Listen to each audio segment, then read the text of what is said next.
Oh Ramadan, oh Ramadan, Ramadan, Ramadan, Ramadan, Ramadan. السلام علیکم ورحمۃ اللہ وبرکاتہ۔ ناظرین اکرام، ایک بار پھر البر ممبئی کی جانب سے منعقد ہونے والے سلسلہ واری پروگرام تحفہ رمضان میں آپ سب کا استقبال ہے۔ رمضان المبارک کے فضائل و مسائل سے متعلق گفتگو چل رہی تھی۔ آئیے ہم دیکھتے ہیں کہ روزہ جیسے اہم ترین عبادت کے لیے اللہ تبارک و تعالی نے بہت سارے شروط، آداب، احکام بیان فرمائے ہیں، اور اس کے ساتھ میں کچھ ایسی چیزیں جس کو شریعت نے ہمارے لیے حالت صوم میں مباح اور جائز قرار دیا ہے۔ کچھ ایسے امور ہیں جن کو اللہ تعالیٰ نے مکروہ اور ناپسندیدہ قرار دیا ہے۔ تو رمضان المبارک کے ان روزوں کو جب ہم رکھتے ہیں تو ایسی چیزوں کا لحاظ کرنا اور ایسی چیزوں سے فائدہ اٹھانا جو اللہ تعالیٰ نے ہمیں رخصتیں دی ہیں، اور جو چیزیں مباح کی گئی ہیں وہ چیزیں ہمارے لیے جائز اور درست ہیں، اور اسی طریقے سے جن چیزوں کو مکروہ قرار دیا گیا ہے، ناپسندیدہ قرار دیا گیا ہے، ان چیزوں سے اجتناب کرنا اور اس سے بچنا بھی ہمارے لیے انتہائی ضروری چیز ہے۔ روزہ کے کچھ مباحات ہیں، کچھ ایسی چیزیں ہیں جو مستحب ہیں، جیسے تاخیر الاغتسال للجنب والحائض الی طلوع الفجر۔ ایک ایسا آدمی جو رات میں جنبی ہو گیا ہے، یا ایک ایسی عورت جو رات میں حیض یا نفاس سے پاک ہوئی ہے طلوع فجر سے پہلے، اور اس نے قصد و ارادہ کیا روزہ رکھنے کا، لیکن غسل کرنے کے معاملے میں شریعت نے اس کے لیے مباح اور جائز رکھا کہ ایک آدمی طلوع فجر کے بعد بھی اگر غسل کر لیتا ہے تب بھی وہ اس کے لیے کافی ہو جائے گا۔ ہم دیکھتے ہیں کہ ایک ایسے جنبی شخص کے لیے یا حائضہ و نفاس والی عورت کے لیے گویا شرعی طور پر یہ رخصت دی گئی ہے۔ جیسے حضرت عائشہ رضی اللہ عنہا اللہ کے نبی صلی اللہ علیہ وسلم کی چہیتی بیوی ہیں، وہ بیان کرتی ہیں کہ رسول اکرم صلی اللہ علیہ وسلم کا معاملہ یہ تھا کہ قد کان رسول اللہ صلی اللہ علیہ وسلم یدرکہ الفجر فی رمضان وہو جنب۔ اللہ کے نبی صلی اللہ علیہ وسلم جنوبی ہوتے اور فجر طلوع ہو جاتی تھی، یعنی سحری کے بعد اذان ہو جاتی، فجر طلوع ہو جاتی، اور اس کے بعد وہ ہوا جنب من غیر حلم، احتلام کی بنیاد پر نہیں بلکہ جنابت کی بنیاد پر آپ کو جنابت لاحق ہوتی، فیغتسل ویصوم۔ اللہ کے نبی طلوع فجر کے بعد غسل کرتے اور آپ اپنے روزے کو مکمل کرتے، اپنے روزے کو رکھتے تھے۔ تو اس حیثیت سے ہم دیکھتے ہیں کہ اس حدیث کے اندر گویا ایک عام شخص کے لیے، ایک مرد و عورت کے لیے یہ رخصت دی گئی ہے، یہ چیز مباح اور جائز ٹھہرائی گئی ہے کہ اگر آدمی جو ہے طلوع فجر کے بعد بھی غسل کر سکتا ہے۔ اگر یہ چیز منع کر دی جاتی تو بہت سارے لوگ حرج اور مشقت کے اندر پڑ جاتے، تو شریعت نے اس معاملے میں ہمارے لیے چیز کو مباح رکھا ہے، اور اسی پر قیاس کیا گیا ہے حائضہ اور نفسا عورتوں کا، کہ وہ بھی اگر طلوع فجر سے پہلے پاک ہو جاتی ہیں، انہوں نے روزہ رکھنے کی نیت کر لی ہے، تو اب وہ طلوع فجر کے بعد اذان کے بعد جو ہے وہ غسل کر کے روزے کو رکھ سکتی ہیں۔ تو اس طریقے سے جو ہے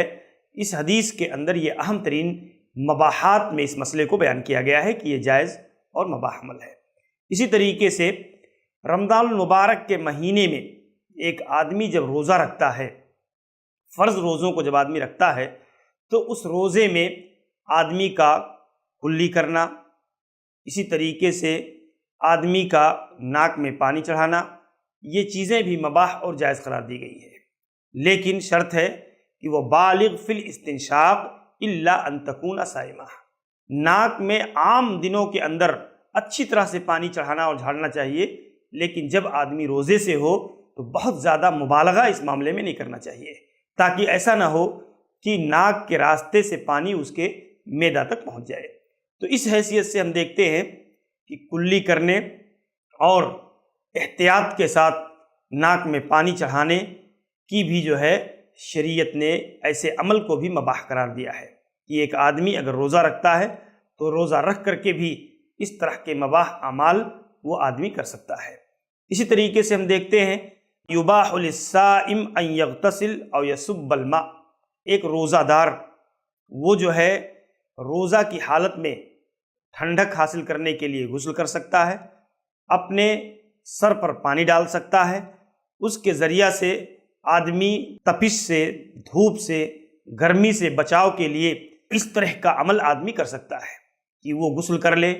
پانی ڈال لے یا اس طرح کی چیزیں کلی کر لے۔ تو ایسی چیزیں ایک جو ہے روزہ دار کے لیے مباح اور جائز ٹھہرایا گیا ہے۔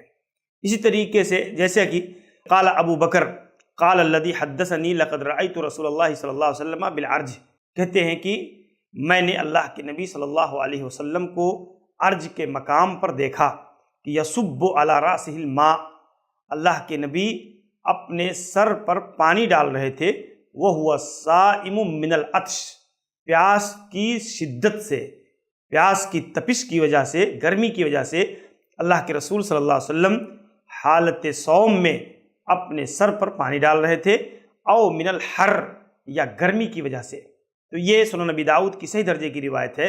عرج یہ ایک مقام ہے، قریۃ علی طریق بین مکہ والمدینہ، مکہ اور مدینہ کے درمیان ایک بستی ہے جس کا نام عرج ہے، اور اللہ کے نبی صلی اللہ علیہ وسلم کا گزر وہاں سے ہوا تو اللہ کے رسول صلی اللہ علیہ وسلم تپش اور گرمی کی وجہ سے آپ اپنے سر پر پانی ڈال رہے تھے۔ تو اس سے پتہ چلا کہ یہ عمل مباح اور جائز ہے ایک روزہ دار مرد اور عورت کے لیے کہ وہ اپنے سر پر پانی ڈال سکتے ہیں۔ اسی طریقے سے روزہ دار کے لیے ایک ضروری چیز کہ جس کے لیے آدمی جیسے اگر کھانا بنا رہا ہے، بالخصوص عورتیں ہیں، تو اس کا نمک چکھنے کے لیے، ذائقہ چکھنے کے لیے وہ اپنے زبان پر اس کا ٹیسٹ لے سکتی ہے، لیکن اس کا نگلنا جائز نہیں ہے، بلکہ اس کو تھوک دینا ضروری اور لازمی چیز ہے۔ اسی لیے ایک آدمی اگر کھانے کا ٹیسٹ لینا ہے، نمک معلوم کرنا ہے، تو شریعت نے اس چیز کو جائز اور مباح قرار دیا ہے، بشرط یہ ہے کہ اس کو نگلا نہ جائے، اس کو حلق سے نیچے نہ اتارا جائے، بلکہ اس کو ٹیسٹ کر کے تھوک دیا جائے۔ جیسا کہ حضرت عبداللہ ابن عباس رضی اللہ عنہ جو حدیث کے راوی ہیں کہ اثر ہے، وہ بیان کرتے ہیں لا بأس ان یتطعم القدر او الشیء، کہتے ہیں کہ کوئی حرج نہیں ہے کہ ایک آدمی ہانڈی سے کسی چیز کو چکھ لے یا کوئی چیز ذائقہ کے دے، ضرورت کے پیش نظر، اگر سخت ضرورت ہو تو اس کے پیش نظر آدمی اس ذائقے کو چکھ سکتا ہے، نمک معلوم کر سکتا ہے، لیکن بغیر کسی وجہ اور بغیر کسی ضرورت کے آدمی کا ایسی چیزوں سے اعتراض کرنا چاہیے۔ جیسا کہ امام ابن تیمیہ رحمہ اللہ نے ذکر کیا ہے وَذَوْقُ الطَّعَامِ يَكْرَهُ لِغَيْرِ حَاجَةٍ، بغیر حاجت اور ضرورت کے کسی چیز کا چکھنا یہ مکروہ عمل ہے، لیکن لا یفطرہ، لیکن آدمی اس کی وجہ سے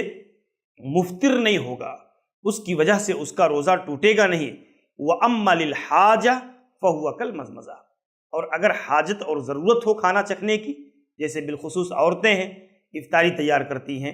بہت سارے پکوان اور بہت ساری ایسے کھانے اور چیزیں تیار کرتی ہیں، تو اس موقع پر خواتین کو ایک ضرورت ہوتی ہے کہ کھانے میں نمک ہے یا نہیں ہے، تیکھا ہے یا نہیں ہے، یا اس طرح کی چیزوں کی ضرورت ہوتی ہے، تو ان خواتین کے لیے شریعت نے، یا ایسے مردوں کے لیے جو اس طرح کا کام کرتے ہیں، شریعت نے ان کو اس طرح کی چیزوں سے رخصت دیا ہے۔ ایسے ہی آپ دیکھیں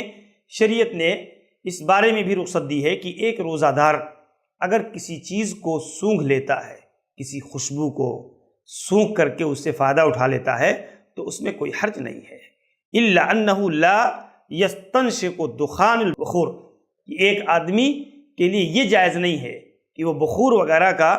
جو ہے دھواں لے اور دھواں کو اپنے اندر داخل کرے، اس دھواں کو ناک کے راستے سے، منہ کے راستے سے اندر داخل کرے، تو یہ چیز حرام اور ناجائز عمل ہے۔ البتہ کسی خوشبو اور کسی عطر کی خوشبو سے فائدہ اٹھا لینا، اس کو سونگھ لینا، یہ چیز جائز اور مباح عمل ہے حالت صوم کے اندر۔ ایسے ہی آپ دیکھیں امام ابن تیمیہ رحمہ اللہ نے اس بات کو ذکر کیا ہے وَشَمُّ الرَّوَاحِ الطَّیِّبَةِ لَا بَأْسٌ بِهِ لِلصَّائِمِ، کہ ایک روزہ دار کے لیے کسی چیز کا، کسی خوشبو کا سونگھ لینا، اس میں کوئی حرج نہیں ہے۔ ایسے ہی روزہ دار کے لیے کچھ اور چیزیں مباح رکھی گئی ہیں، ما یعرض للصائم بغیر اختیارہ، جیسے ایک روزہ دار کے لیے حالت صوم میں کچھ ایسی ضروری چیزیں جو پیش آ جاتی ہیں، جیسے ایک آدمی ناک میں ہلکی سی پانی چڑھا رہا تھا اور اس کا ارادہ اور اختیار صرف صفائی کا تھا، وہ صرف صفائی کرنا چاہ رہا تھا، ناک میں پانی چڑھا رہا تھا، لیکن اتفاق سے پانی کے چند قطرات ناک کے راستے سے حلق میں نیچے اتر گئے، اس کا قصد و ارادہ پانی حلق سے نیچے اتارنے کا نہیں تھا، تو اب اس کے اختیار میں وہ چیز نہیں تھی، اس کی بنیاد پر نہ تو اس کا روزہ مکروہ ہوگا اور نہ ہی اس کا روزہ ٹوٹے اور خراب ہوگا، بلکہ یہ چیز شریعت نے مباح اور جائز رکھا ہے کہ ایک آدمی کے بغیر اختیار اور بغیر قصد و ارادہ کے وہ کام ہو گیا ہے۔ ایسے ہی ایک آدمی ہے،